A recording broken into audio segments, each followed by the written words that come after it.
All right. Well, everyone, thank you so much for joining us today. Joining me is, you pronounce it Carlisle, right?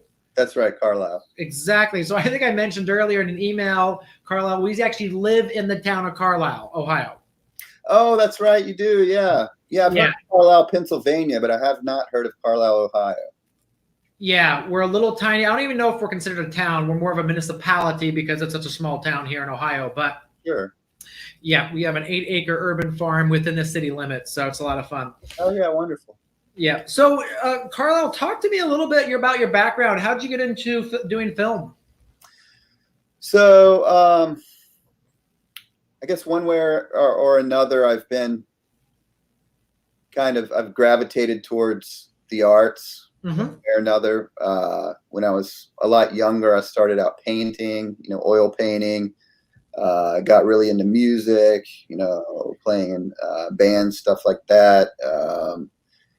I went to my undergraduate degree was in theater and English, and I guess all along the time I was thinking about filmmaking. I really liked the idea of it. I just didn't really, this was when the internet was just really starting to catch on, and I wasn't, I didn't really have the resources. I didn't think to make film, so I kind of did everything else other than that.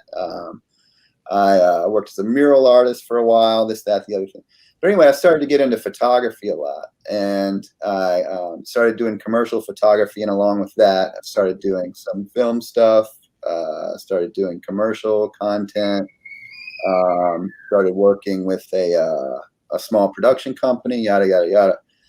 Anyway, I got into kind of writing and doing short films and so forth and so on. And then that kind of led me down the road to this project. Um, so it's kind of a, roundabout way. I like to tell people that I kind of studied and practiced all of the arts that are involved in filmmaking without actually making films. Yeah. And so it's kind of a roundabout way to it.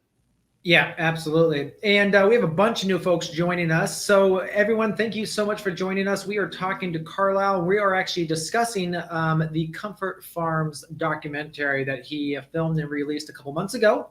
And so, just wanted to do a little bit of an interview, chat about that, again, learn more about the work that Comfort Farms is doing to help veterans.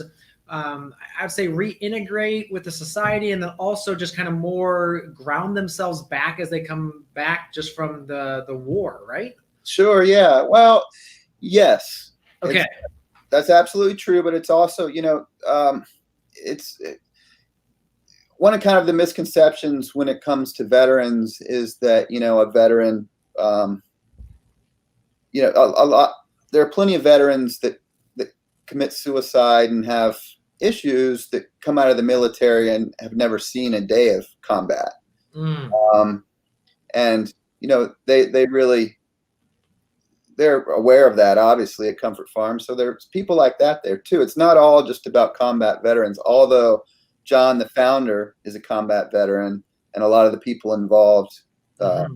farm are, and a lot of the people that go there are. But it's, I just want to make sure it's not overlooked that some veterans never really experience combat directly, but they still experience some of the issues of say going into the military and having kind of a working within a cohesive unit with a very solid kind of mission and something and a purpose, and then come out and kind of feel lost. So. Absolutely. So, how did you get hooked up with Jon and the work he's doing there? So a neighbor of mine who is a writer was writing an article for a culinary magazine, and I went down there to take some photos for it, and kind of got to talking to him, and thought, at first I was just thinking it'd be interesting to do a little information piece or something, just something to kind of, offer my talents to help get the word out about Comfort Farms. Not that it needed me. I mean, it already kind of had the word out, but you know what I mean. Yeah. And it kind of evolved from there. I started to notice there were a lot of that the place is actually really complex, Mm-hmm. and the issues that it kind of deals with are really complex too. And I started to kind of, I guess, start to peel this onion. And the more I did, the more I started to realize, there's enough here to make a feature film. And so that's how it came about. Very cool. Now, talk to us a little bit about what does Comfort Farms entail? Like, what are all the different crops or enterprises that they have going on?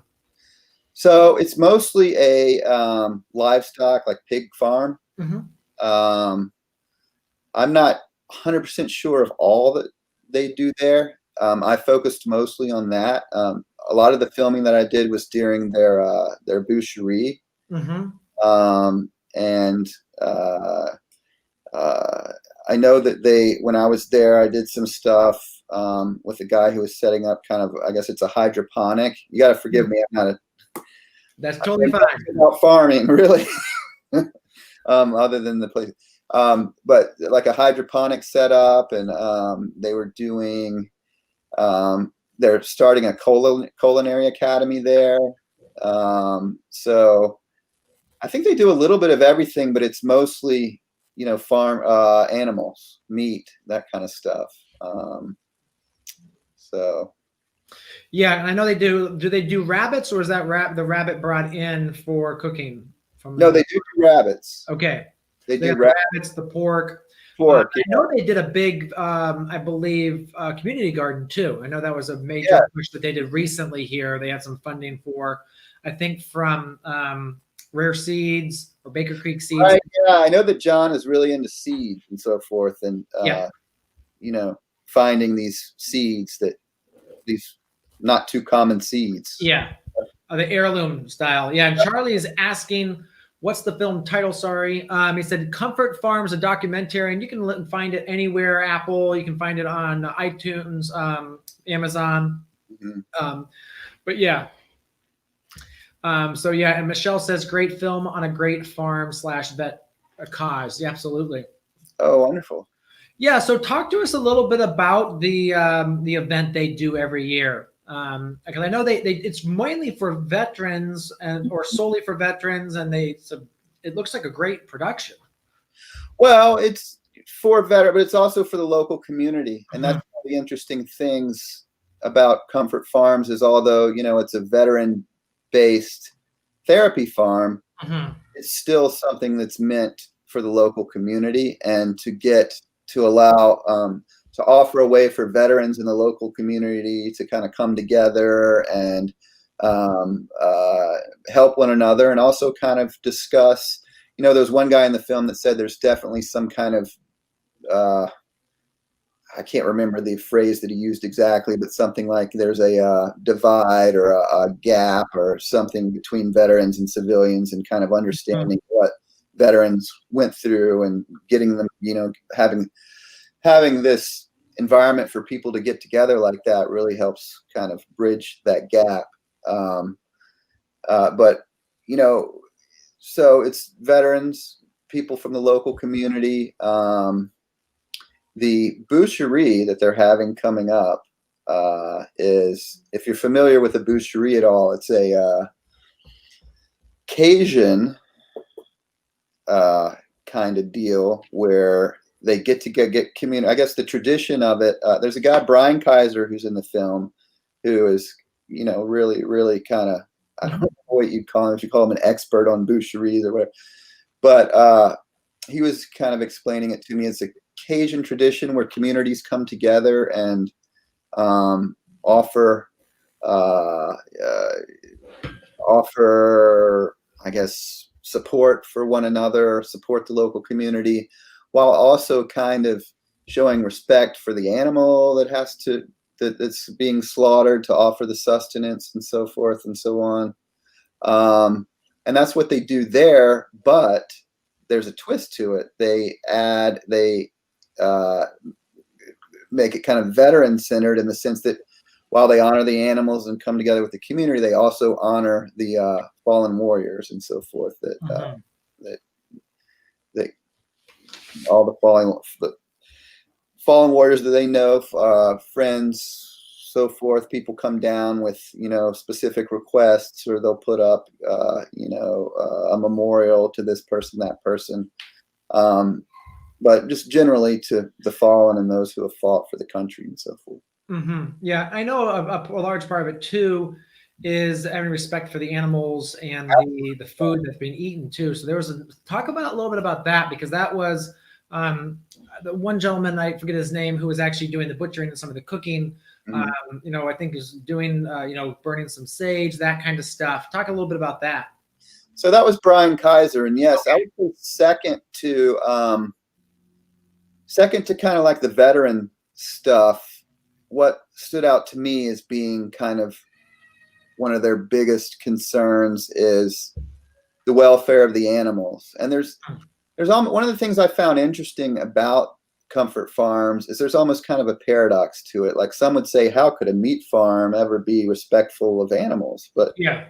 it's like Brian Kaiser says in the film, they raise the animals like their friends or their pets. I mean, they really do Yeah. uh, have emotional attachment to their animals, and they believe that's necessary because, well, for two reasons. One, they respect the animals, but also they feel like if you don't have any emotions attached to it, it just becomes kind of like uh, just like you know, a thoughtless enterprise. Is that the right way to put Yeah. it? Um, and so, yeah, they put a lot of care into how they raise their animals, and they also think that it makes for better meat too. So, um, a better product in the end. So, yeah, they go about it in a really respectful way. When they like you said, um, Brian was burning sage, and they try to calm the animals, and they don't put them in an environment where they're going to be really nervous, or they try to make it really easy for the animal. And I think Brian went so far as to say that he kind of sense when they're ready. Um, uh, yeah, I don't really know how to put that exactly, but something along those lines. Hmm. Long story short, they really spend a lot of time on making sure that the animals are treated well, and that it's something that uh, is done with a lot of thought and care. It's not just Hmm. some random slaughter where they go out and just kill whatever and enjoy it. Which some people seem to think. I've had, with respect to this film, I've had people contact me who haven't seen it, and that's kind of been their impression, that it was like, these guys that go off to war and come back and kill animals for fun or something, but nothing Yeah. further from the truth. Talk to us a little bit about some of the veterans that spoke in the film, because a lot of them kind of unpacked a little bit about their background, their history, their story. So kind of share a little bit of that with us. Okay. Well, one named C. He spends a lot of time talking in the film. He 82nd Airborne. He was in the Middle East, and I don't remember the date exactly, but he saw some combat, and he um, and this is kind of interesting. This is kind of the paradox and one of the complexities of Comfort Farms, the place. And Mhm. um, I think with a lot of the veterans that I talked to, not all veterans, I'm sure, but the ones that I've talked to that saw combat, um, there's kind of a paradox again, and there's complexity in the sense that, you know, you have to draw a distinction between war and the bad parts of war, which death, destruction, all of that totally should be avoided. Horrible, nasty, gross stuff. And none of the veterans I talked to liked that. But at the same time, there's something that they did like about war. And trying to pull apart what that is kind Mhm. of complex, because it's not what it sounds like on the surface. If you said, hey, he liked war to somebody, they'd think, Yeah. oh, this guy's nuts. What in the war, Yeah. just cheese slipped off the cracker. But it's not that. It's the camaraderie. It's Mhm. having a mission in front of them. It's having a purpose to try to do something to protect and defend those you love and care about. And a lot of the people go into battle really respecting and loving their enemy. But so he went to war, and he liked it. I mean, he enjoyed those parts of it, not the killing and death and Yeah. destruction. And he came back, and a lot of the people around him, he started to notice that more people were dying when he got home from suicide than when he was there. And I think that, his kind of point of view is that people come back, and I noticed this in a lot of folks, is that it's not that, they're, and this isn't true again for everyone. A lot of people go to war, they see horrible things, and they're totally scarred, and they come back and they have PTSD and all these horrible things. That's not to be marginalized in any way, shape, or form.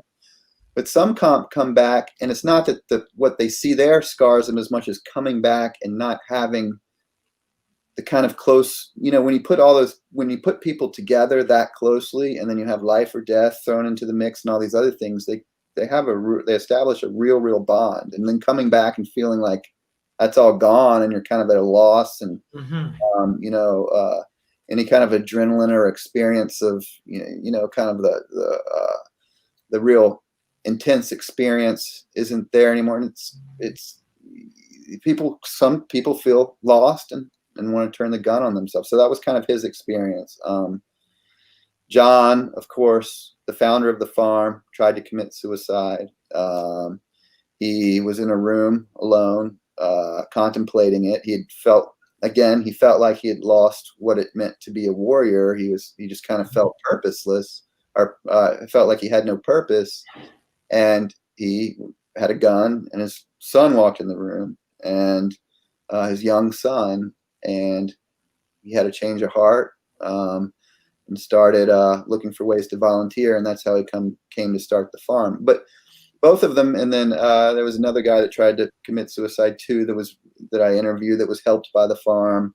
Another guy that suffered from some severe depression. But kind of a common thing that I found within all of them is that it's a lot of veterans seem to struggle when they come back, and they're in a world, they're conditioned kind of to be in that world, whether it's combat or just in the black and white of the military, and they come back and they're lost. Not every veteran, of course, but some of the suffering is from that. And all of them seem to kind of experience that to some degree, that I interviewed. Maybe C, not as much, but some of the others. So I hope I answered your question. You asked me about the background of the veteran. Yeah. It was kind of a long-winded way to put it, I guess. No, that's good. I mean, the thing is, it's interesting to go through the film and listen to all the different veterans talk about from all the different wars, because I think the thing is too is oh yes, and there's the World War II vet Forrest Giles. I didn't even mention him. I don't know. Yes, yeah, and he was talking about the different things that he'd gone through, and how coming to the farm, and but yeah, I think that aspect of having a place for vets to come together, vets to find that purpose again, that brotherhood again, and then be able to focus on something they know is healing, is so good. Oh yeah, absolutely. Yeah. It gives them, and as they say, to help veterans transition back into society, instead of just throwing folks that are used to something right back into the world. There's a place here where they can go, kind of still be together and kind of integrate themselves. And plus, farming, as Jon says, he sees some parallels to combat and to military life, and of course, one is a lot more dangerous than the other on some. Yeah.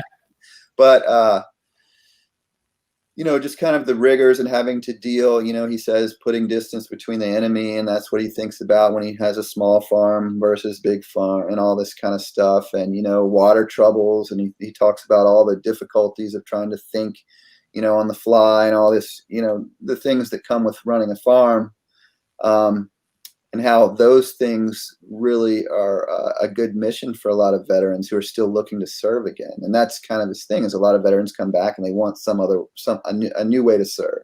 And and the farm kind of offers them that in the way of doing what the farm requires and helping the local community get good food. And the whole pandemic stuff and all this stuff with COVID and whatever has only intensified that, in the sense that part of Comfort Farms is kind of getting back to the, it's called Comfort Farms, but it's really there to take people out of their comfort zone, is kind of getting back to the earth and to kind of necessity. And I think a lot of people during the pandemic started to become more aware of, or grow a little closer to that, even more to that, and even return to that as much as they could, even if it was in their backyard or whatever else. And they got a lot of meat out to people during the pandemic that couldn't get to grocery stores. So yeah, it's that's Yeah. So talk to us a little bit about Jon, because Jon's, has the heart for that. What kind of person is he? What really drives him every day?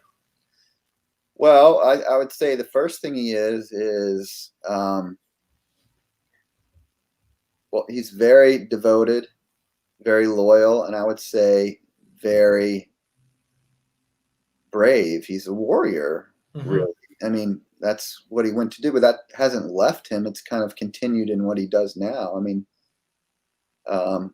he's a really great guy, I think. He uh, it's amazing to see how much he and the people there can accomplish in such a short amount of time. But so, yeah, just a little background about him. As much as I know that he joined the military after 9/11 because he wanted to contribute. He wanted to give back. He wanted to do something to defend his country, or to help his country, serve his country. Eventually, he became a ranger, and I think it was 6 tours he served overseas. Saw a lot of combat. The farm is named after a friend of his, Captain Kyle Comfort, who was killed in combat. Like I said, he came back. He was suicidal, kind of felt like he had lost his purpose, suffered from traumatic brain injury, some other things, and he had always kind of taken to farming in a small way, and he just kept exploring that, and he took something tiny and made it into something huge, and it seems like no time. It's just amazing how he did that. I'm not sure what else to say. Yeah, that was good. Well, Carlisle, thank you so much for your time today. Appreciate you coming on and chatting about it. Again, if folks, we put the link in the comments. So if you want to just go to it's comfortfarmsmovie.com. So you can go and check that out. And you can also find it on Amazon and on iTunes, that sort of thing. So it's there. But yeah, thanks for coming on, and thanks for sharing about that. And we're going to try to get Jon on the podcast one of these days, just kind of have him share his perspective as well. Absolutely. Thank you so much for having me. All right. All right.